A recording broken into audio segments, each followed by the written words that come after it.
Then he shoved her. Tess remained limp even when something, a branch, scrawled a line of hurt down the center of her back.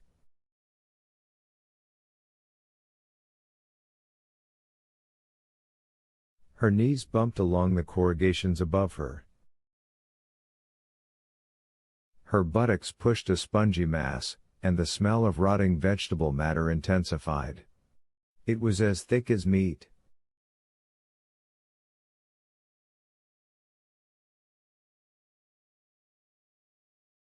She felt a terrible urge to cough the smell away.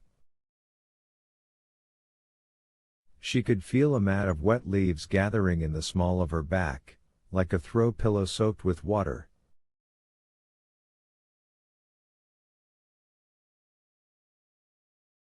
If he figures it out now, I'll fight him.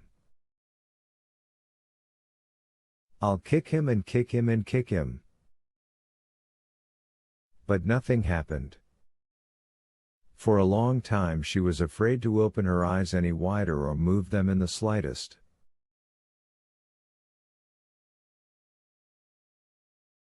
She imagined him crouching there, looking into the pipe where he'd stashed her, head to one side, tilting a question, waiting for just such a move.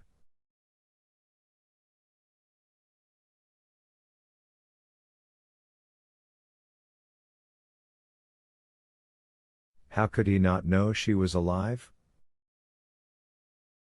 Surely he'd felt the thump of her heart. And what good would kicking be against the giant from the pickup? He'd grab her bare feet in one hand, haul her out, and recommence choking her.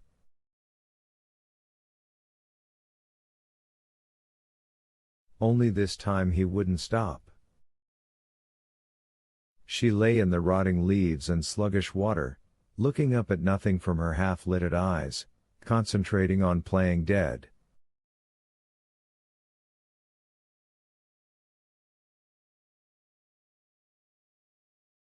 She passed into a gray fugue that was not quite unconsciousness, and there she stayed for a length of time that felt long but probably wasn't.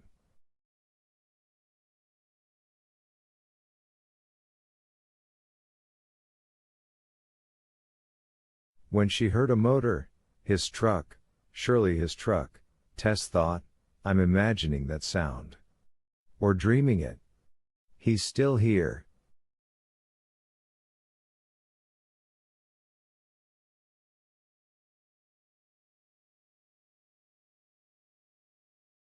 But the irregular thump of the motor first swelled, then faded off down Stag Road.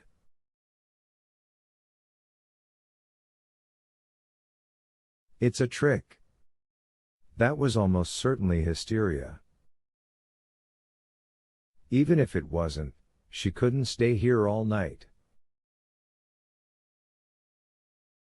And when she raised her head, wincing at the stab of pain in her abused throat, and looked toward the mouth of the pipe, she saw only an unimpeded silver circle of moonlight.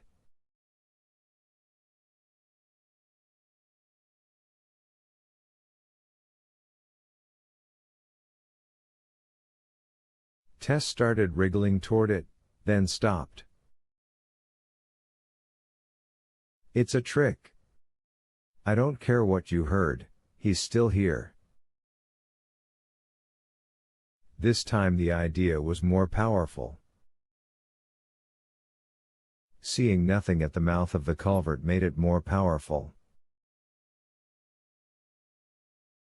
In a suspense novel, this would be the moment of false relaxation before the big climax.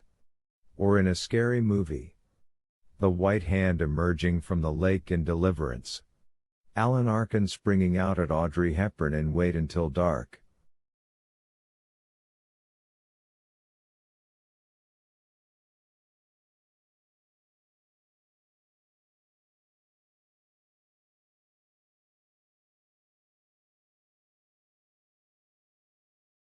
She didn't like scary books and movies, but being raped and almost murdered seemed to have unlocked a whole vault of scary movie memories, all the same.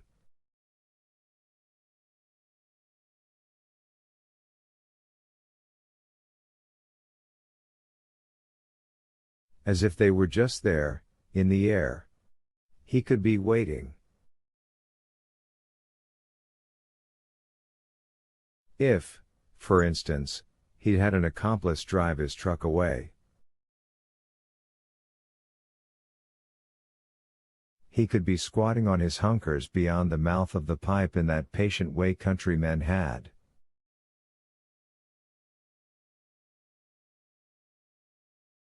"Get those panties down," she whispered, then covered her mouth. What if he heard her? 5 minutes passed. It might have been 5. The water was cold and she began to shiver. Soon her teeth would begin to chatter. If he was out there, he would hear. He drove away. You heard him. Maybe. Maybe not. And maybe she didn't need to leave the pipe the way she'd gone in.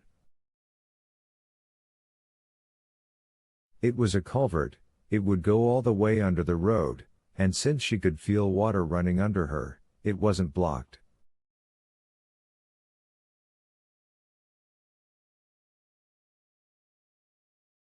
She could crawl the length of it and look out into the deserted store's parking lot.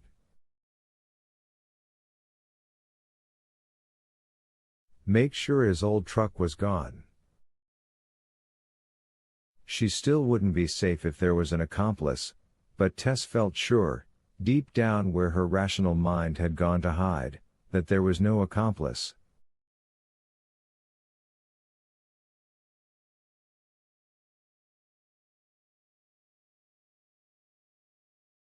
An accomplice would have insisted on taking his turn at her. Besides, giants worked alone. And if he is gone? What then? She didn't know. She couldn't imagine her life after her afternoon in the deserted store and her evening in the pipe with rotting leaves smooshed up into the hollow of her back, but maybe she didn't have to.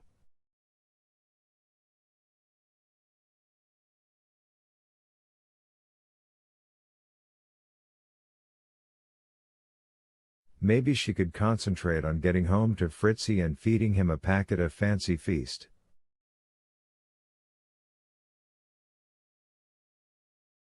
She could see the Fancy Feast box very clearly. It was sitting on a shelf in her peaceful pantry.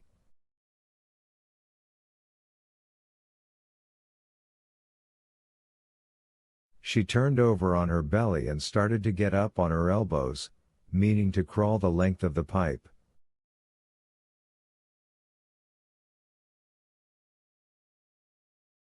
Then she saw what was sharing the culvert with her.